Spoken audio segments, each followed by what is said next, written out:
السلام عليكم ورحمة الله وبركاته. معكم نيزك من الفضاء. بفيديو اليوم راح نحكي عن دودي شخصية. صراحة مالي عارفة من وين نبلش، بس خلينا نبلش بأول فيديو انتشر. يا جماعة عليكم ينشف الدودو. دودي شخصية.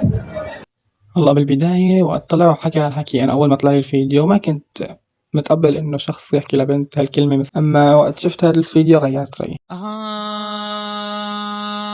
يا برد ومثل الزلي. الأخت دودي حبت تطلع وتثبت للعالم إنه الحكي اللي حكاه الشاب عنها هو حكي صحيح، وشالت الحجاب وبلشت تلبس قصير وتبين جسمها على السوشيال ميديا.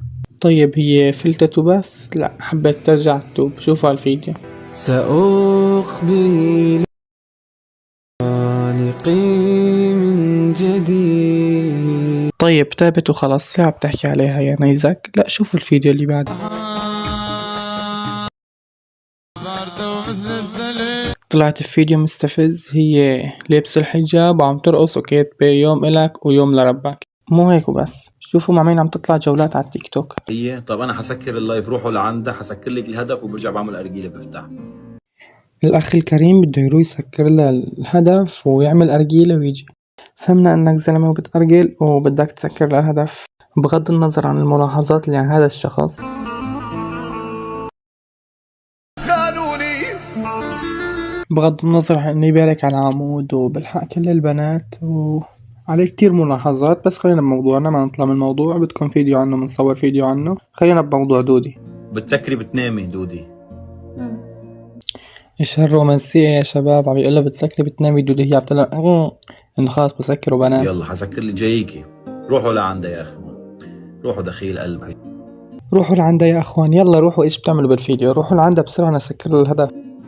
روحوا، حرام هروح اسكر لها الهدف انا، معلش بستاهل. يا عمي زل امه بهالهدف. والله يا شباب بدي اروح انا اسكره واخلص من هالزل اللي عم زلها اياه. خلاص يا زلمة، خلينا نغير الفيديو، خلينا نشوف غير فيديو، لأنه ارتفع ضغطي وهو بيقول يلا نسكر الهدف يلا نسكر الهدف وهو لساته باللايف. قلبي صادق، كل ما قلبي دق باسمك ينادي الصوت، والله لو يا روحي طاب الموت.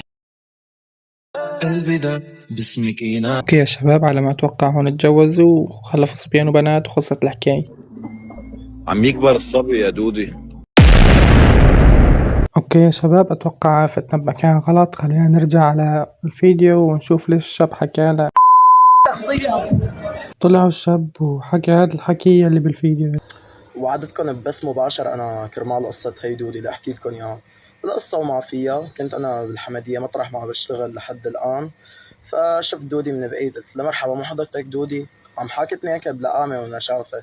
بتعرفوا انتو هي انه مشهورة ما شاء الله. قالت لي ايه انا خير شو بدك؟ لا بس انا بحبك كتير وانا من فانزاتك من هذا الحكي. يعني عيشتها جو انه انت البلوجرة العظيمة. وهون اجتها فرحة الاطفال. هذا الحكي بنص سوق الحمدية يوم الجمعة، وفي اثباتات على هذا الحكي، وهي عم تقول انه انا حرامي. فصار اللي صار وتصورت معها فيديو، قلت لها بدي فرجيه لرفقاتي وجاكرون. هي توقعت انه الا انا بحبك من هذا الحكي. انا حكيت اسمها غلط قصدا، قلت يا جماعه تعالوا شوفوا انا لقيت دودو. عم هي قالت لا دودي دودي دودي. عم تقول ايه يعني خرطتني كف. عم انا دفشتها ووقت هي بالارض صرخت صوت، لمت علينا العالم، ركضت انا ولحقوني العالم وفي عناصر هيئه، وصار اللي صار. ومن بعدها الهيئه من بعد ما عرفت شو القصه ما عرفوا انه ما في داعي تكبر القصة. واللي عم يقول لي يا ويلك شو هيصير، خلاص عرفوا انه دودي قصدي. بعتذر، تاقولها لدودي. اوكي يا شباب، هذا الفيديو والله تعبت وانا بشفر فيه الكلام، بس يلا ما بأثر. في لكم معي خبر حلو اللي هو انتقل إلى رحمة الله تعالى المرحومة دعاء الملقبة بدودي التكتكرية، سوف ننحرم من بثوثها. اي والله يا شباب، هذا الشيء الوحيد اللي الله يحرمنا منه هو بثوثها. اكبر مشكلتي فيكي يا سوريا ليكو قاعد جنبي هون على اليمين. عمار مزاوي، شو قصة هالمشاكل اللي عم تعملها على السوشيال ميديا؟ هلا في كتير مشاكل، بس اي مشكلة؟ الأخ ثقته بنفسه دمرتني يا شباب. بحكي له في كتير مشاكل، أي مشكلة منهم تحديدا؟ نحكي عن قصة دودي. لا هيك انت فتت على الثقيل دغري. ما هو انت تقيل يا اخي. عمار اللي ما بيعرفه شاب صغير عم بجرب يعمل محتوى على الانستغرام، صور فيديو مع صبية اسمها دودي وسبها بالفيديو. انا ما حاحكي. أيوة ما في داعي تحكي، حكينا نحن حكينا. خلينا نكمل الفيديو يا شباب. شو صار؟ معلم خرطتني كف انا وركضت، بس هي ضربتك كف بس سبيت؟ اقوى كف باكله بتاريخ حياتي. إيه أتوقع واضح لأنه أنا اللي ما أكلت الكف إني صارت الطن. دودي شخصية 1% من شخصيتي. أنا إنسان على أرض الواقع كتير منيح، وحدا يعني بفرق كتير عن محتواي، وإذا كان محتواي تافه أو ناقد لأي شخص فهو ما بيمثل شخصيتي، وأنا بعتذر من كل شخص أسأت له سابقا. ما في داعي نشوف المقابلة كلياتها، بس الشاب طلع وحكى إنه أنا غلطت وسبيت البنت وكان غلط مني إن أسب بنت بنص الشارع، وبحكي إنه المحتوى اللي عم يقدمه ما بيطلع ولا 1% من شخصيته، وإنه هو إنسان محترم ومثقف وبنفس الوقت مستحيل يسيء لأي شخص. محتواي اللي أنا قدمته واللي عم قدمه حاليا هو مؤقت، أنا كل يوم عم زيد وعم طور من محتواي.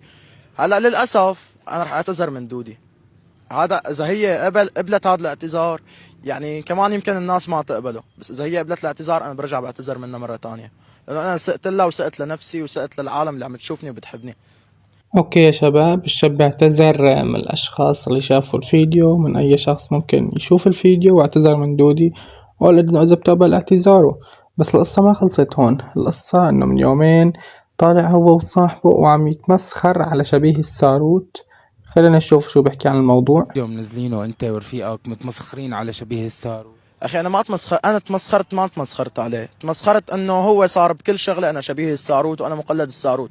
صار بده يطلع اخي انه اذا اكل سندويشه يا جماعه انا مقلد الساروت. محمود طلع معي. اوكي بيحكي انه انا ما تمسخرت على الساروت، تمسخرت على هذا اللي كل ما بيعمل شغلة بحكي انا شبيه الساروت، بشيل الكاميرا وبصور، مع انه ما دخل بالموضوع. بس خلينا نشوف المذيع اللي ما قصر فيه وايش راح يحكي له. مقابلة بالمناسبة، ومحمود وضح للعالم انه هو بالصدفة انعرف على انه مقلد الساروت، ونوى انه يعتزل تقليد الساروت اساسا. بمقابلته هيك حكى على الكاميرا.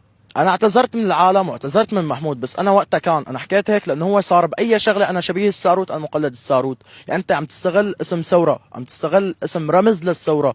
اوكي يا شباب، طلع مو حكي على الثورة، حكي بس على الشخص اللي بيستغل اسم الساروت، اللي هو شخص رمز للثورة بسوريا. لهون اتوقع ما عاد نستفيد شي من المقابلة، واتوقع الفيديو صار طويل، فلهيك خلينا ننهي الفيديو هون. بحب لكم هي حساباتي الرسمية اللي طالعة قدامكم على الشاشة على التيك توك والانستغرام.